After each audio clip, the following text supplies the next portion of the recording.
Gamers, welcome back. Today is a great day to do a review in Zeno 2.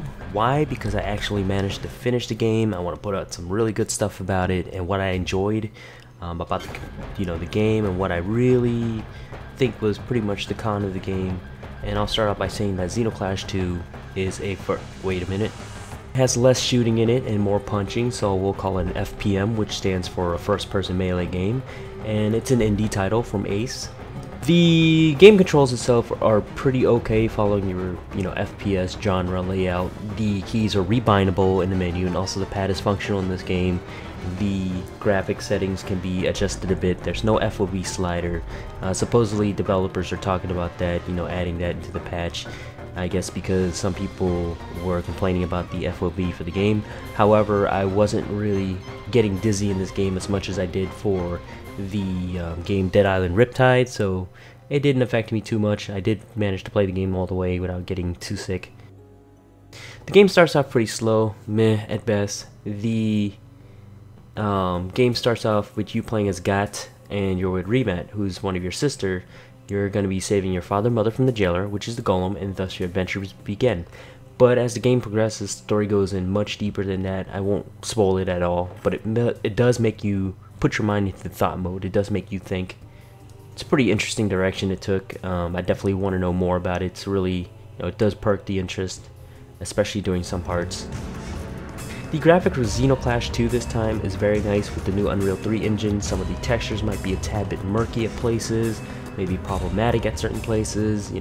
Some people were really mad about that. I noticed that too, but overall it didn't really destroy my immersion of the game because everything else does look nice. The game is definitely an overhaul from the first one. Some of the backdrops in this game is very nice. The art is still there with the unique and out of this world experience. The zany, colorful backgrounds, the environment, really good stuff. I guess to me the art is very, very unique and out of this world experience, especially since in terms of being different in the video games. The game really does bring out the immersion to this breathing, living, alien sort of world. So everything just looks so, I don't know, punchable. The sound effects and the soundtrack to this game is excellent. I really like the tunes that kick in on the right places at the right time. The music itself really does fit this game world. The voice acting can be a bit better at some parts of the game, but unfortunately the voice is just decent work. Not the best work, but it could be better. I wasn't feeling it for certain characters in the game, but for some of the characters in the game it fits them really well. Could be where the direction and narration was taking that I guess I wasn't feeling, but anyways, that's my thought about that. The gameplay pretty much consists of beating up your enemies melee style. First, when you encounter them, a versus box will appear and you will engage. Now this is where one of my cons kick in. The enemies will surround you in groups and sometimes knock the living hell out of you due to the way the quick lock works. One moment you're locked on one guy, turn your head, you're locked on the other. It jumps around and bounces really quick, so basically if you try to keep track of the other guy, you'll get punched for it. Pretty much. The most annoying part for me is probably when they punch you to the ground, so that's where you have to be extra careful. Now there are guns in this game to help you out in the battle, but they're very limited in terms of ammo. Sometimes you'll find them throughout the maps as the other enemies will start using it on you.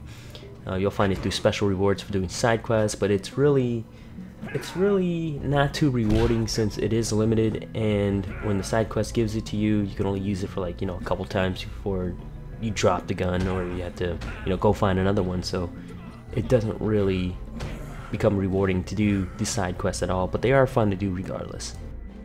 Another con I want to talk about the guns is that the hitboxes with guns are not so great. Sometimes I'll shoot at the neck of the enemy or maybe the shoulders and it won't hit them.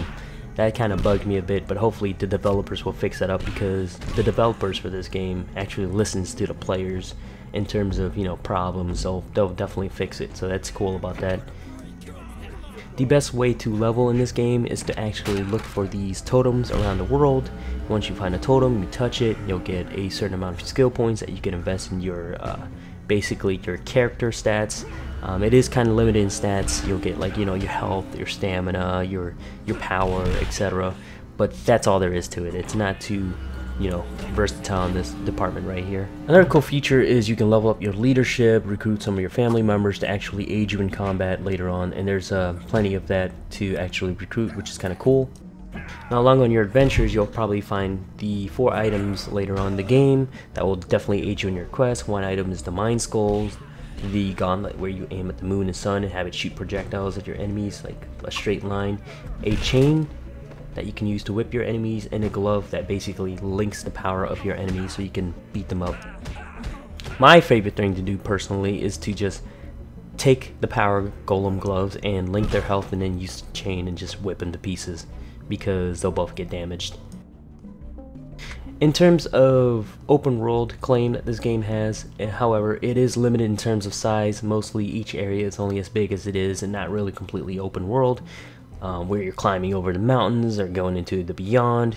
It is pretty restricted. It feels pretty enclosed. It's just a big area, but you know, there are enclosure, and sometimes you'll be lost in certain areas because the map only guides you the waypoint. It doesn't really show you the map of the area.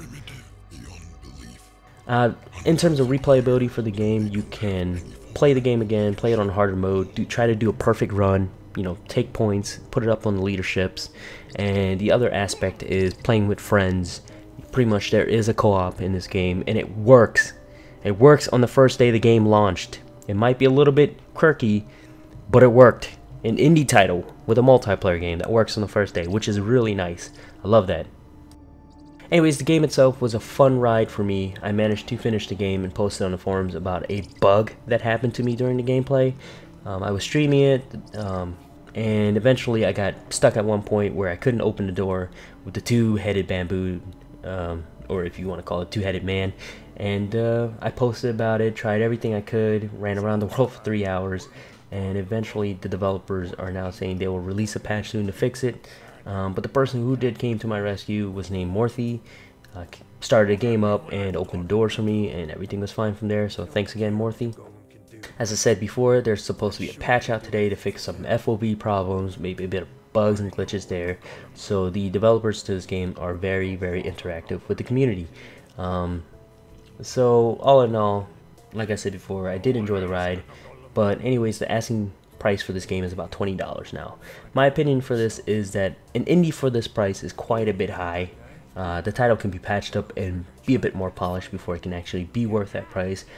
For now, you know, for the 8 hours I spent in it with all the side quests I've done, the enjoyment, the title is probably better off, in my opinion, maybe like $13 to $15, I would say, but I did enjoy it for what it is. I enjoyed it for the zany character designs, the nice backdrops in the game, and the okay story and voice acting. I would say wait for a drop in the price, and then the deal would be great. Anyways, guys, thanks for watching this review. Remember to fan up, subscribe, and see you on the next game. So game on.